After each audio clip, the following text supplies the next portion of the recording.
मेहरारू के कितनो लाख रुपया दे देव भैया तब तो आती ना यही के मेहरारू अब देख नैहर चल जाऊँ चाहे क्यों हित चल जाऊँ सब हम मरद फोन लगाओ सुनो उन्होंने का हाल।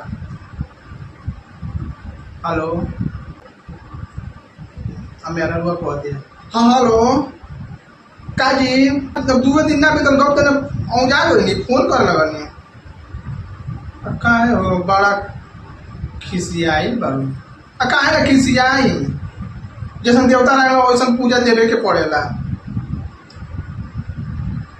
अच्छा छोड़ लड़कावा कहाँ बात लड़कावा का बात का कैले बानी लड़कावा एकदम हमके परेशान करके रख दिल बन स खन हऊ मांगता स खन हऊ मांगता स खन हऊ मांगता स हम का करी। अरे तो पैसा में से दे दो कुछ खा लो सो।